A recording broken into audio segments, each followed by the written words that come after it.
The interview you're about to listen to is of Thomas Charles. He's well known within the community at Waynesboro, but he's actually from Frederick, which is pretty interesting. Throughout the interview, you'll hear some outside noises of like Mrs. Charles when she's making tea or when someone comes to the door. But I decided to leave that in because I really like the feel of him at being at his house and just getting to know him. At the end of this interview, there's a part where he starts talking about dancing at Waynesboro High School, and it happened back in 2011, and where I think it was the student government, they all danced with the teachers during a pep rally, and it was really cool, and it was a great memory that Mr. Charles has. So without further ado, please welcome Mr. Charles. All right. Would you mind saying your name for me, Mr. Thomas? Yes, I'm Charles B. Thomas. All right. What year were you born? I was born in 1935. And that was a little prior to World War II. Yes, World War II for the USA began with Pearl Harbor Day on December 7, 1941. And how did that affect you growing up? Well, it made me very aware of current events because initially there was mostly all bad news. And then things sort of became steady or stabilized, if you will, and everyone was looking for the liberation of Europe, which of course occurred on D-Day in June of 1944. One of the things that it involved me directly in my personal life is that some German prisoners of war were quartered just outside of Frederick, near what is now the Golden Mile. And those farmers, those German prisoners of war, were available for Frederick County farmers to have to work on their farms. And so, of course, there was a shortage of young men who could do physical work on a farm because so many of them had been drafted into the military. So it was like a godsend to have these able-bodied German prisoners who would come and work on the farm. At what point did you live on a farm? We moved from Braddock Heights to the farm on what was then US 15. It's now Maryland Route 85, south of Frederick and just north of Buckystown, on August 15, 1942. So it was, 8 or 9 months after the beginning of the war for the USA. Tell me about your home on the farm. Was there running water, electricity? Well, yes, we had both.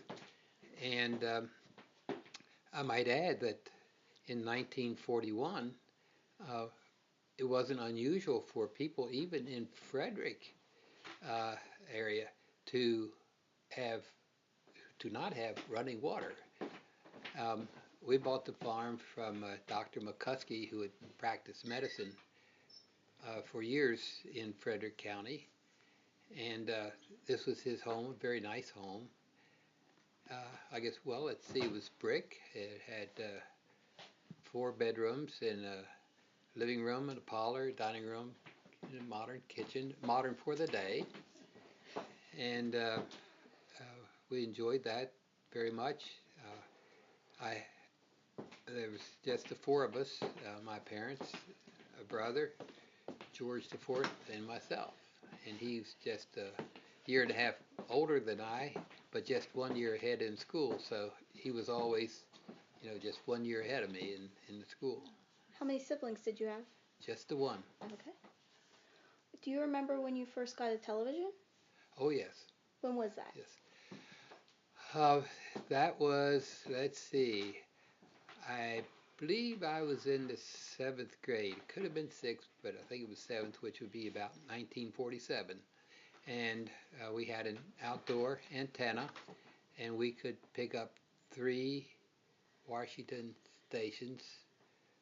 Well, maybe it was 4, because it was ABC, NBC, CBS, and then what we call Fox now.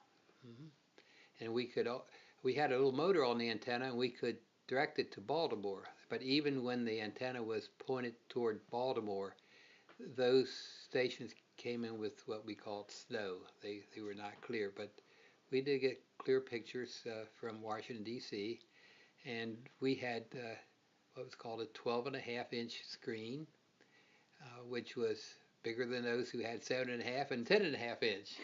And after a few years, a huge screen came out. It was 17.5 inches. Yes, but and of course it was only black and white. There was no color TV then. Do you think having a television affected your life? Of course. In what Yes. ways? Well, I remember during the 1948 election, it was Truman versus Dewey, and the political convention was televised, and our 8th grade students from Elm Street Junior High School went to the auditorium to see proceedings on television with probably a 15-inch screen. But we were, nothing like that had ever been known before. So Must have had good eyes. that was the big deal. Well, we were just 8th graders. So. At Little Urbana School, we did that. We saw it. Okay. I see here that you went to the University of Maryland. That's correct. And you were in a fraternity? Delta Tau Delta, yes. Did you have any roles in that, or? Well, I was active in it. I lived there for my sophomore, junior, and senior years, and I was treasurer of the fraternity. So as such, for that year, I had a private room because I had the safe with the money in it. And you graduated in 1957, is that correct? Correct. So a question about the University of Maryland. At this time, was it segregated? Good question. It was when I went there. And I believe it was maybe during my sophomore year that it was integrated. Now, there were perhaps 20,000 students, and there might have been 5 black students. I mean, but it's integrated, you understand?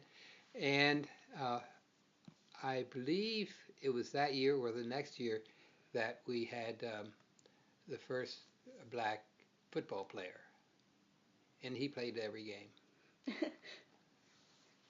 Was the University of Maryland also co-ed? Yes, it's co-ed. It's been co-ed for some time. It started out as Maryland Agricultural College, MAC it was known as.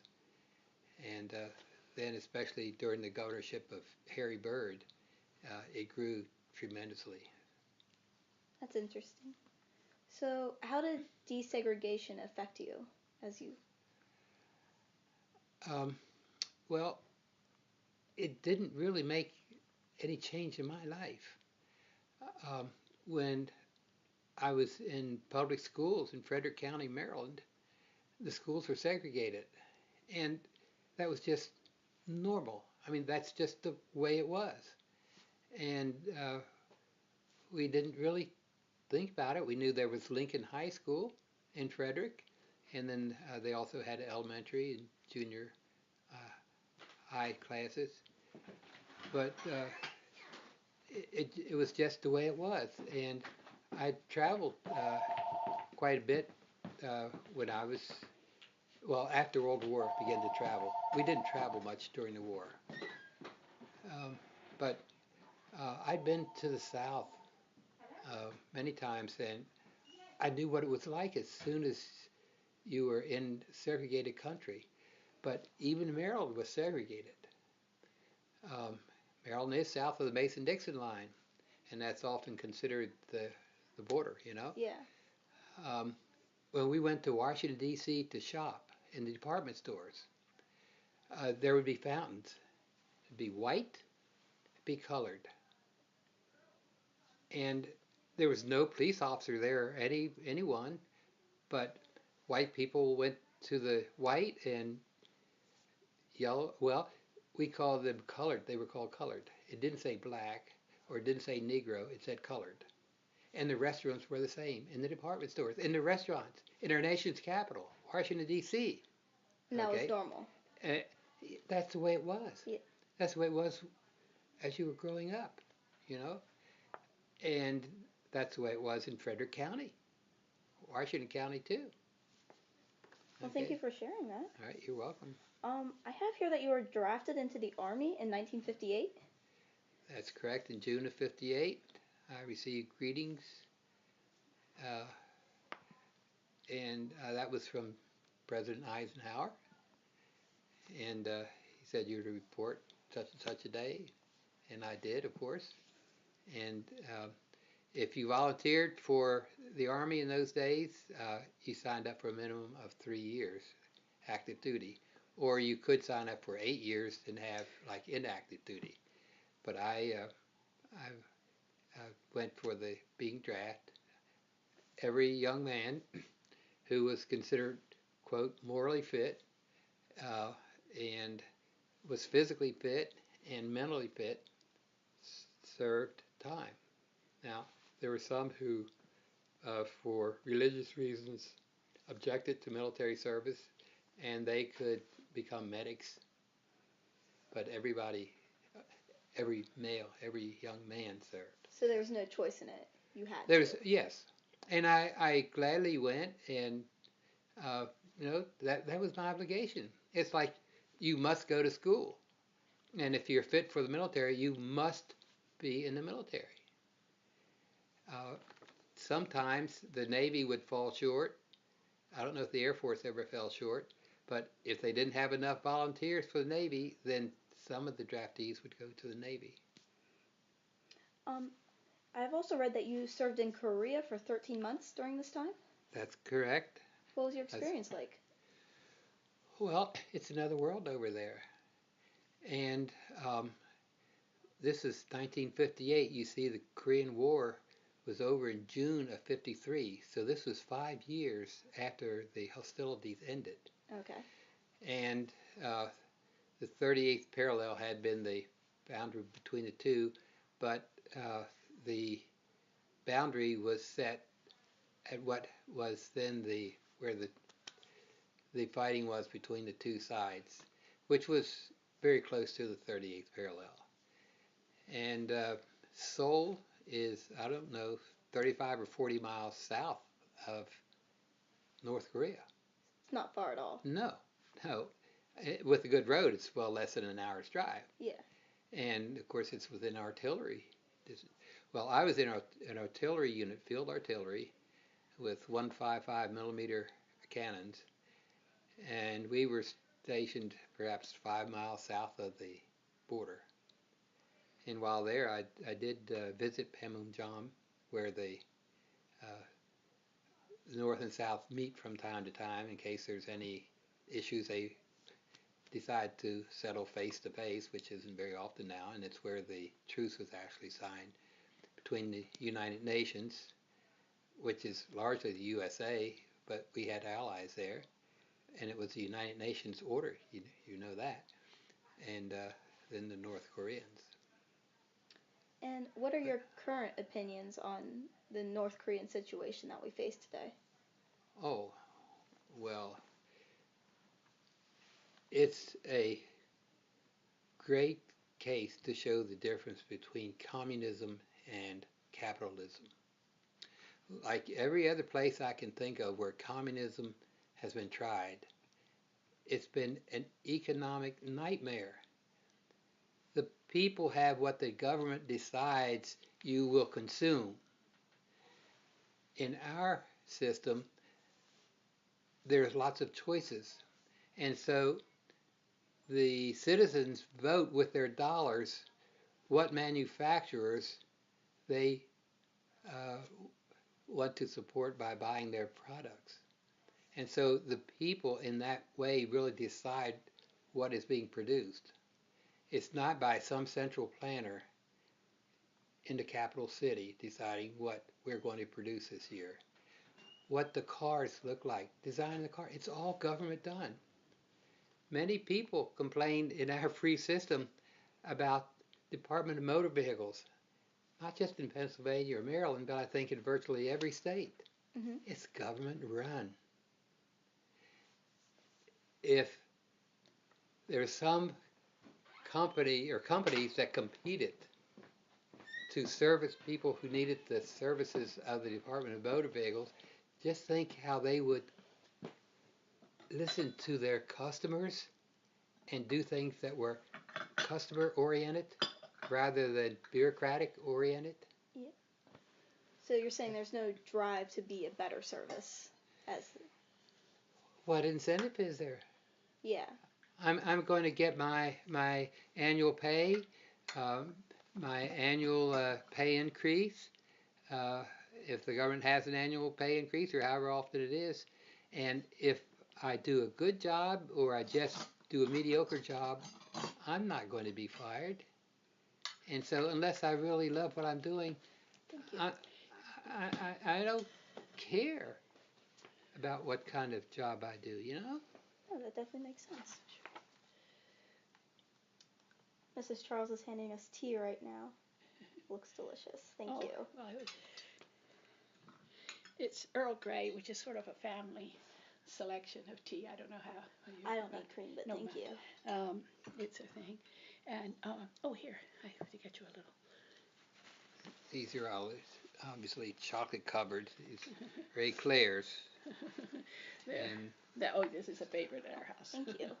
and these are good too. You know. If you need to stop for anything, let me know and I can pause it as well. okay. Yeah, Thank you so much. I appreciate it. There you go, Holly. We got some tea. Mm-hmm. All right. So speaking of Miss Charles, you were married in 1961, correct? December 26th. Yeah. You recently celebrated your 56th anniversary. Correct. Well, congratulations. Thank you. Thank you. So right around then is like the time of Kennedy. Yes. What was your opinion? How did it affect you? Well, most everybody, I think, felt a great deal of enthusiasm. Here was a young man, eager to serve. He followed, I guess, what had been up to that time, perhaps the oldest president in office, Dwight Eisenhower, who was a World War II hero, of course. Kennedy was in the war, but instead of being in General Headquarters, he was operating a PT boat in the South Pacific. And his PT boat, I understand, got rammed by a Japanese destroyer. Fortunately, he survived. But and he spoke well, spoke very eloquently, and his wife was quite glamorous, and those two go together, you know, husband and wife. Do you remember the Kennedy assassination? Sure, I think everybody who was alive remembers that. Yes, it's one of those things. It makes an immediate impression, and it was on a Saturday, and we heard he'd been shot at, but not shot, killed, understand? And so it took several hours before it was confirmed that he indeed was dead. And what was it like those days following? How did it affect your life? Well, it was more an emotional thing than I can't say that it really changed anything in my life other than, you know, watching to keep up with that particular news and the state funeral that followed. But a lasting effect, it didn't have. It brought into focus, well, did Castro play a part in this? Because the Americans had some plans to assassinate Castro. And so Castro figured, hey, look, you're coming after me, I got your number. And of course, there's a great deal of speculation that there was some mafia influence, that Brother Bobby was cracking down on some of those mobsters, and you're coming after us, we're coming after you. And so there was speculation on both those fronts. And of course, were the Russians behind it? I had been called to service by John Kennedy. He sent me greetings like Dwight Eisenhower did and ordered me to report to Fort Campbell, Kentucky. That was in October of '61, about 3 months before we were married. And in fact, Sally rode down with Mother, take me to the airport and send me off. And we just had our first date that month. Oh, wow. And so after I was there 6 or 8 weeks, they said, you have off, half of you have off for Christmas and half for New Year's. So I went to the commanding officer and I said, I plan to get married over Christmas. I'd really like to have Christmas. He said, you're first on the list. So we were married the day after Christmas. But we had met when she was a 5th grader in dancing school. She took ballet lessons. And this was in Frederick? This is in Frederick. Evelyn R. White Studio of the Dance on North Court Street, Frederick. And I and some other dancers had tap dance lessons at 11 o'clock on Saturday morning. And she and her friends had ballet lessons that let out at 10 minutes before 11. So we would be out in the hallway and all these ballerinas would come by. And we were in the show, in the finale of the show, we were actually side by side, waving goodbye to the audience. Yeah. It's funny. And and during high school, I was going steady with a classmate of hers. The classmate who, when Sally then went to New York to pursue her dancing career with a Russian ballet teacher, shared an apartment. My high school girlfriend and this bride-to-be. Coincidence. Very. Just a short time. She was just there a couple of months. It's hard to follow that. All right. So, back to Kennedy. Do you think the United States would have gone to the moon if he hadn't been assassinated in the time that they had? If he was assassinated. He started. Yes. Yeah, he started it. He started that whole program. Do you think that increased the drive to finish what he had started? Probably, yeah. So now onto the 6 Days War. Do you remember that? Yes. With the Israelis and the Egyptians. Correct. Yes. Could you feel any tension within America during that time? Or did it not really affect you? It seems like it was over there, and it was their thing, and Americans generally, I think, supported Israel and not Egypt, but the Israelis apparently were doing very well and doing as they wanted, and the Egyptians were just falling back, and it was through UN pressure, as I recall, that the Israelis agreed to stop. So there we are. What are your current opinions about Israel and Palestine? Well, I think it was Israeli territory long before Muhammad was ever heard of. So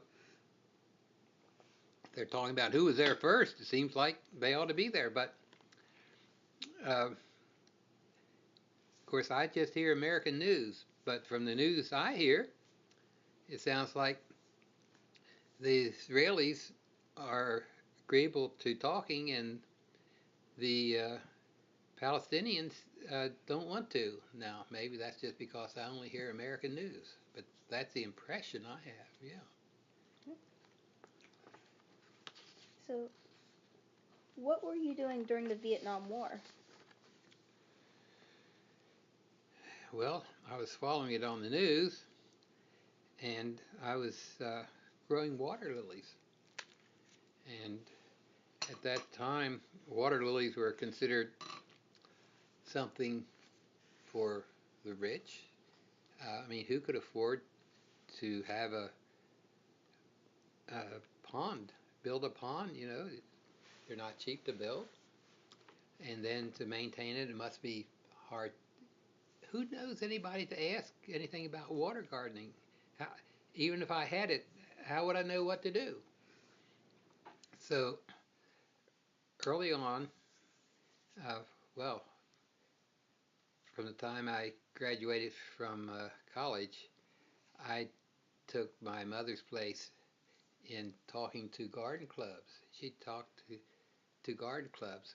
And so I did that. How big were And, garden clubs? well, uh, they vary in size, but in Frederick, they at the time there were several very good garden clubs, and they probably had 50 or 60 members who would attend out of 100 and some. But rather than just Frederick, I also spoke in Washington and Baltimore and Montgomery County and around. And then I began talking farther afield, and the largely, or at least partially as a result of that, um, I've been to all 50 U.S. states, and I've spoken in most of them. Uh, and things like, the Master Gardeners, they have an annual convention. I spoke to their annual convention out in Sacramento, California. And Cornell, one of the leading agricultural, horticultural colleges, I was invited to speak up there because what I would do is to explain about water gardening and how to do it successfully and how to do it inexpensively. And so this was one of the things that helped to propel the growth of Lily Pond's Water Gardens. In fact, I changed the name. It was called Three Springs Fisheries. And because my grandfather started growing goldfish back in 1917 and then added water lilies. But when I took over in 1975 or so, I really couldn't see that I could make much money growing and then selling goldfish, say in New York City, at 2 pennies a piece. But I could see doing well with more water lilies. So I changed the emphasis from being a goldfish hatchery, Three Springs Fisheries, to being a water garden source, Lily Pond's Water Gardens. And so the business grew at 10%, 20%, even 30-some% per year for quite a few years. Uh, and growing goldfish didn't have that kind of growth potential. So, and I love water lilies. I'm here today partly, well, entirely because of my parents. And part of my father's courtship was taking beautiful water lilies and giving them to my mother. And so she fell in love with the water lilies. And I must say, when I was in high school and college, I would often take water lilies to give to the mother of my date to that. Yes.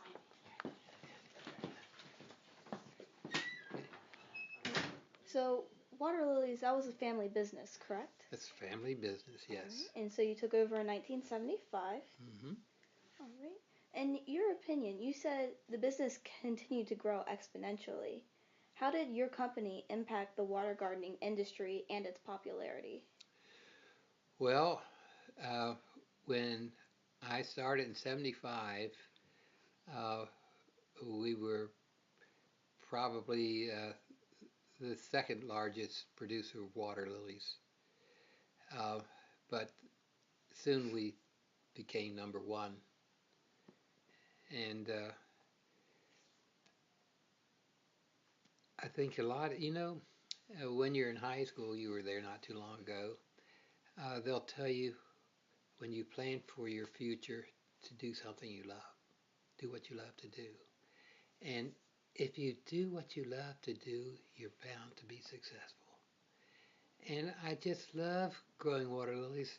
And I just love to see other people enjoy their water lilies, their water gardens. And so it just went on. Besides talking to these garden clubs, I was, when people, on gardening programs, they're always looking for somebody who can give some fresh ideas, new ideas. And so I was on PBS and other, not only local stations, but networks explaining about water gardening is the easiest kind of gardening you can do. Did you know that? No. Well, I ask people, I say, well, what's the most difficult thing or the thing you like least about gardening? Weeding, obviously. We hate weeding. Well, here's the good news. You never have to weed with a water garden. The weeds simply won't grow in the water. They won't do it. So, and then what else do you, well, you might overwater your plants. You'll never overwater a water lily. If there's too much water, it'll just go out on the ground around the pool. But it won't hurt your water lily. You'll be happy. And if you forget to water it, miss your schedule or whatever it is, don't worry about it. Because if you forget, the water will just go down, but there's still enough water. And besides, in most places, the good Lord will send a rainfall and fill it back up. So there's a number of things about water gardening, which if you just understand it, it's no big problem. If you have a tub or plastic container that's maybe 18 or 24 inches round and 16 or 18 inches deep, you can make that your water garden. You can grow it on your patio. You can grow it on your balcony, So it can be most anywhere you want. You actually named a few of these water lilies. Yeah. Is that correct? Correct. Would you mind telling me what their names were? Yes. And how this came about? Well, there's one called Virginia, because I have a mother whose name is Virginia, and we have a daughter whose name is Virginia. So that's in honor of them. And then one's called Margaret Mary. And our oldest daughter is called Margaret Mary. Okay. And then there's a red one, and there are 4 of them that are produced. And what do? You hybridize them. It's like with any other flower. You take the pollen from one and then put in the center of the flower on the other, and just hope for the results. You don't know what they're going to be until the seeds hatch or sprout, in the case of plants, really. And you also studied this in college, is that correct? Did what? You also studied horticulture in college, right? No, I didn't. What was your major? Marketing. Marketing, yes. And, of course, the marketing is what spread the business. The idea was to get the idea out that you've got to have a water garden. I mean, they're beautiful, and besides, it's the easiest kind of gardening you can do. So who wouldn't go for that? You said when you started taking over the business, you were bringing in 6 figures of just annual income, yes. And you grew it over 50 times more. Yeah. Just doing at the median, that's at least $5 million a year. Oh yeah. Which is incredible. Yes. So you really had a successful business. Yes. We were very successful, and it made me want to do it more. But I retired in '98 and moved up here and turned the business over. My daughter is president, and still is. And her brother-in-law, the husband of our 3rd daughter, is vice president there. And they're continuing to this day. Yeah. Under the same name? Oh yeah, Lily Ponds Water Garden. You can go there today. Wonderful. It's just south of Frederick, 10 or 15 minutes south of Frederick. Thank you for sharing. So how do you spend your time today? In school. What do you do in school? I substitute teach. Yep. Mainly in the middle school and the high school, but I've done everything K to 12. Started in 2000 at the Rotary meeting in Waynesboro.